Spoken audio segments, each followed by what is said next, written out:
In the sleepy lakeside village of Dunga, Kisumu, the day began like any other.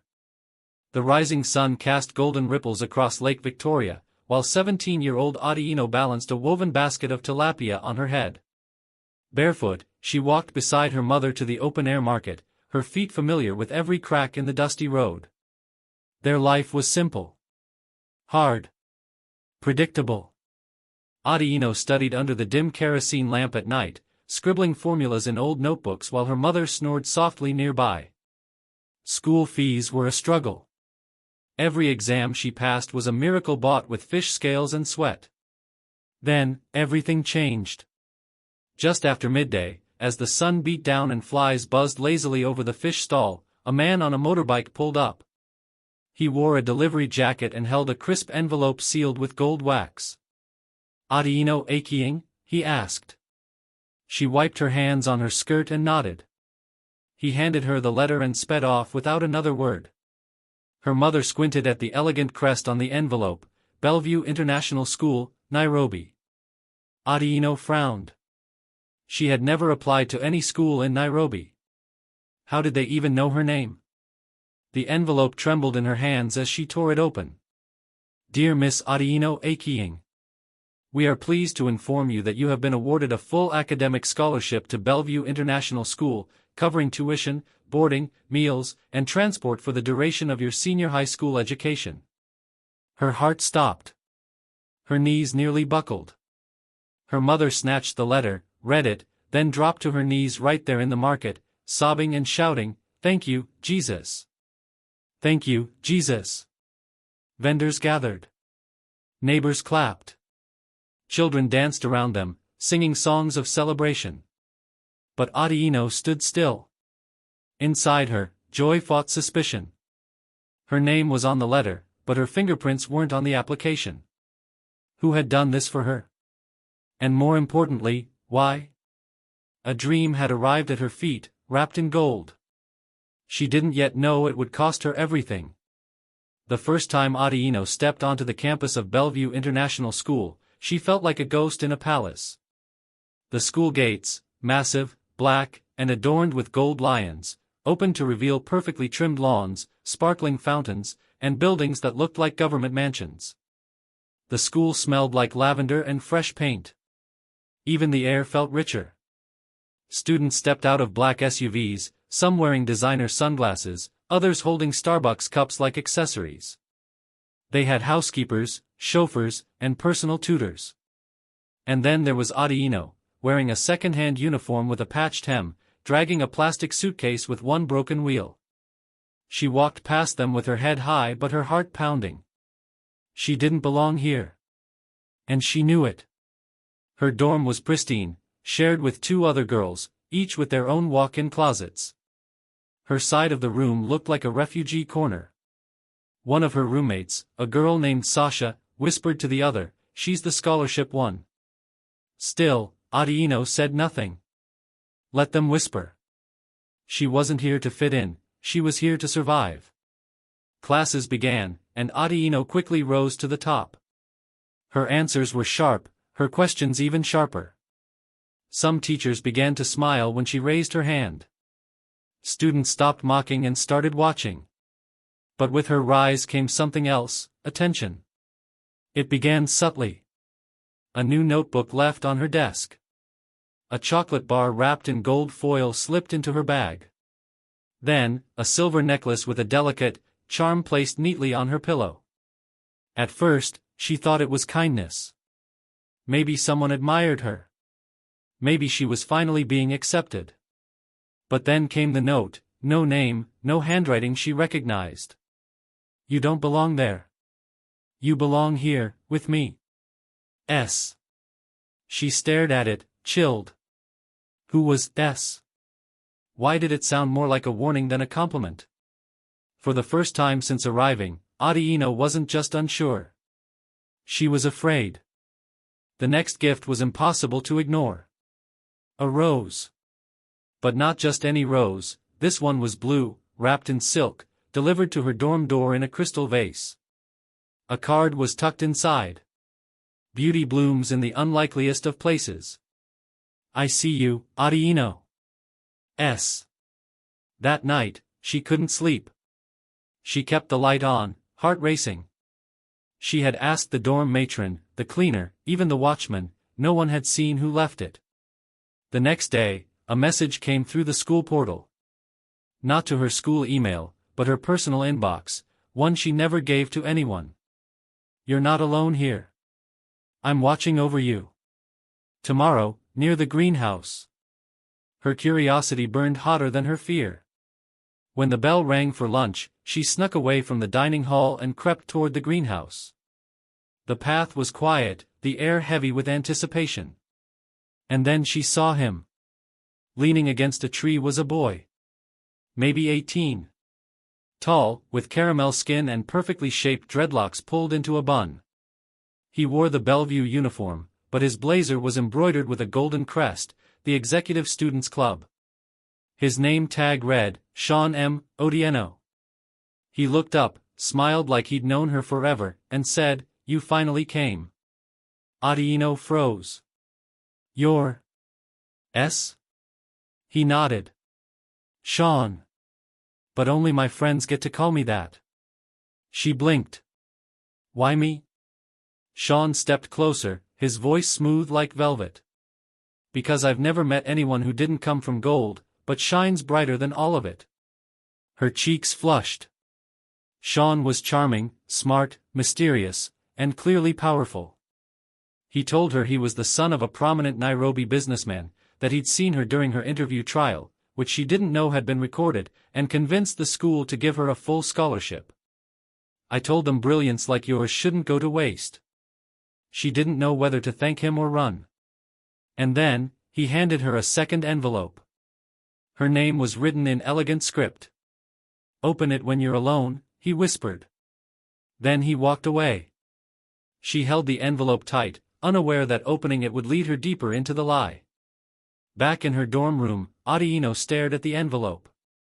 Her fingers hesitated at the seal. Then she opened it. Inside was a formal letter on Bellevue letterhead. "To whom it may concern. We are pleased to inform you that your scholarship has been extended, including international mentorships, internship placement, and priority college admission, sponsored by Sean M. Odieno." At the bottom, handwritten. "One condition, stay close. S." Her stomach dropped. It wasn't a scholarship. It was a transaction. The next day, Sean found her again. This time by the basketball court. "Did you like the letter?" he asked, casual. Odieno tried to smile. "Why are you doing this?" Sean leaned in. "Because people like you deserve more. But the world won't just hand it to you. Sometimes, you need a sponsor." She looked him dead in the eyes. "So what's the catch?" Sean's smile thinned. "No catch. Just loyalty. I help you. You help me. Simple." But nothing about it felt simple. That night, another gift arrived, a diamond bracelet, too expensive for any girl in Kisumu to even dream of wearing. Her roommates gasped. Whispers turned to gossip. By morning, the entire school knew that village girl had caught the attention of Bellevue's golden boy. Teachers looked at her differently. Girls eyed her with envy, or hatred. Even the headmistress called her into the office. "You're gifted, Odieno. Don't lose focus. Especially not over boys." Odieno nodded. But her heart was in a whirlwind. She didn't ask for this. Yet now she owed someone powerful. Someone who expected silence. Gratitude. Obedience. She thought winning a scholarship meant freedom. But now it felt like she'd signed a contract, with invisible ink. A scholarship from a stranger. A boy who watched her before they ever met. A price no one had warned her about. Odieno wasn't in school. She was in a game. And the rules were about to change. The Bellevue Annual Gala was a dazzling affair. Silk gowns. Sparkling chandeliers. Cameras flashing. Odieno had only seen such things in magazines, yet now she stood in the school's marble banquet hall, wearing a fitted emerald dress that she hadn't bought, and couldn't afford. It had been delivered to her dorm that afternoon. No note. No tag. But she knew who it was from. And then came Sean. He emerged through the crowd like he owned it, black suit, emerald tie, and that same calm smile. As if the whole night had been designed around him. "You look perfect," he said, offering his arm. Adino hesitated. "Smile, Adino. Everyone's watching." He was right. Heads turned. Phones rose. Whispers swirled around them like perfume. She took his arm. The moment was magic, but felt more like a performance. Each laugh, each compliment, each photo was carefully orchestrated. She was no longer the poor girl from Kisumu. She was now Sean's girl. And she hated it. Later that night, as the music slowed, he led her onto the balcony. Below them, Nairobi shimmered like a galaxy. "You're rising fast," he whispered. "Colleges are noticing you. That internship in Geneva? I pulled strings." She turned to him. "Why me?" His smile dropped. "Because I know power when I see it. And I know how to shape it." Adino stepped back. "So, this is about control?" Sean reached into his jacket and handed her another envelope, this one thinner. Inside was a photo. Her mother. In a hospital bed. Atieno's breath caught. "How did you?" "She fainted last week. Stress. Malaria complications. Private hospital in Kisumu. I paid the bills." Tears welled in her eyes. She hadn't even known. "Look, I don't want to own you," Sean said. "I want to build you. But everything has a cost. Even dreams." As he turned to go, he added, "Be ready for the next favor. It's important." The door closed behind him. Adino stood there, cold wind on her skin, dress clinging to her frame. She was no longer sure if she was climbing a ladder. Or walking into a cage. The following Monday, Sean sent a text. Just 2 words. "It's time." Adino tried to focus in class, but her hands trembled. All day, she avoided him, until the final bell rang and her phone buzzed again. Greenhouse. Now. The same greenhouse where their secret had begun. When she arrived, he was already there, pacing. For once, he looked tense. "There's something I need you to do," he said, eyes sharp. "I didn't sign up for this," she replied. "You signed up when you accepted everything." Sean handed her a USB flash drive. "There's a girl. Her name is Natasha. Executive club. Very ambitious. Very dangerous to people like me." Adino blinked. "What does this have to do with me?" "I need this placed into her laptop. It'll install software that keeps me informed." She stepped back. "You want me to spy?" He folded his arms. "She's planning to expose my father's business. If she wins, the scholarship ends. Your mom's hospital support? Gone." Atieno's voice shook. "This is blackmail." "No. This is reality. You're already in it. Make a move." She clutched the USB, the weight of her choices sinking like stones.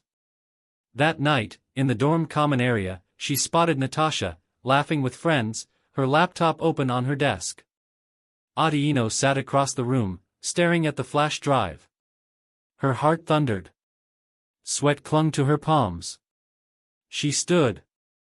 Walked. Stopped. Then turned around. She couldn't do it. But when she got back to her room, another envelope was waiting.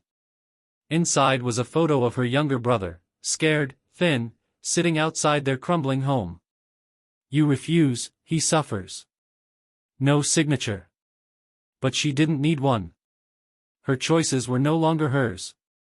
And now, the line between victim and accomplice had vanished. Adino waited until midnight. Her dorm was quiet. Her roommate slept soundly, unaware that the girl they admired was about to cross a line she couldn't uncross. The flash drive burned in her pocket.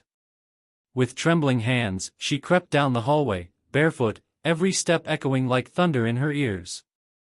Natasha's dorm room was unlocked, left ajar, as if the universe was daring her to continue. Natasha was gone for the weekend, attending a leadership summit in Mombasa. It was the perfect window. Adino entered, heart pounding. The room smelled like expensive perfume and scented candles. A half-drunk cup of coffee sat beside Natasha's rose-gold laptop. She approached it slowly. Her reflection in the laptop screen looked unfamiliar, haunted. With a deep breath, she inserted the flash drive. The screen flickered. Files began copying. 5%. 25%. She stood there, frozen. Was this who she was now? 80%. Suddenly, footsteps echoed in the hallway. She panicked. 90%. The door creaked open, and in walked a girl. Not Natasha. Her roommate. Naomi. Their eyes locked. Adino? Naomi whispered, confused. What are you doing here? I was just, Natasha asked me to. The screen beeped. 100%. Transfer complete. Adino snatched the drive and bolted, brushing past Naomi, who stared after her in shock. Back in her dorm, she locked the door and collapsed on the floor, shaking. The mission was done. Her family was safe, for now. But the cost? Her conscience was bruised. And by morning, the whispers had begun. Naomi hadn't kept quiet. Students whispered in the halls. Glances turned sharp. Natasha returned 2 days later and demanded answers, but found nothing on her laptop. Sean, on the other hand, smiled wider than ever. You did well, he said. But Adino didn't feel like she'd succeeded. She felt like she'd disappeared. Piece by piece. And in the silence of her guilt, a seed of rebellion began to grow. The fallout was swift. Naomi's suspicions triggered an internal investigation. The headmistress called Natasha and Adino in for questioning. What were you doing in her room? The headmistress asked. Adino, calm on the outside but screaming within, lied. She asked me to retrieve her USB with a speech for the summit. I was helping. Natasha didn't believe it. Her eyes were full of fire. But there was no proof. The USB was clean. Sean had covered his tracks. The incident was closed. But the damage had been done. People no longer looked at Adino with admiration. They looked at her like a snake. And yet, in the isolation, Adino saw clearly for the first time. Sean's power wasn't built on love. It was built on secrets. On manipulation. On fear. She began to watch him, silently. His routines. His meetings. His inner circle. Slowly, she noticed cracks, whispers of other girls he'd helped, students who mysteriously transferred or dropped out after disobeying him. One afternoon, she cornered Naomi in the library. You were right, Adino whispered. I wasn't supposed to be there. But I need your help. Naomi recoiled. Why should I trust you? Because I was blind. But not anymore. Naomi studied her. Then, slowly, nodded. From that day, they became secret allies. Adino began collecting data, old messages, screenshots, whispers from scared students. And then she discovered the most shocking thing of all. There was no official record of her scholarship. It wasn't funded by Bellevue. It was entirely private. Sean had created a false trail, a fabricated scholarship program with forged signatures, just to lure her in. Atieno's blood turned cold. He didn't just sponsor her. He owned her. And if he'd done it to her, how many others were caught in his web? The decision was clear. She wouldn't run anymore. She would fight. Because the truth wasn't just her weapon. It was her way out. Adi had never felt more awake. What began as survival had evolved into revolution. Together with Naomi, she formed a secret alliance of students, girls who whispered their truths behind locked doors and deleted messages. Some had been offered favors. Others had been threatened. One had disappeared. Every story led back to Sean. And the time to act was now. Adi created a digital folder titled Scholarship Files and began uploading everything: voice recordings, fake scholarship documents, chat screenshots. Naomi helped build a timeline. Another student, a tech-savvy Form 4 named Joy, created a secret link. But Adi knew the truth wasn't enough. She needed a moment loud enough to break the silence. That moment came during the Bellevue Academic Award ceremony, televised and streamed across Nairobi. Adi was named Student of the Year. She walked up to the stage, holding her trophy. Cameras flashed. Applause thundered. And then, she did the unthinkable. She turned to the audience, looked straight into the camera, and said, "This award was made possible by a lie. A lie wrapped in promises and chained to silence." Gasps rippled through the crowd. Sean, seated in the front row, froze. Adi held up a small flash drive. To the girls who were manipulated, to those who were afraid to speak. I speak now. The truth is online. Find it. The room erupted into chaos. Security rushed the stage. Teachers panicked. Sean stood, face pale. But it was too late. Students' phones buzzed with the link. Social media exploded.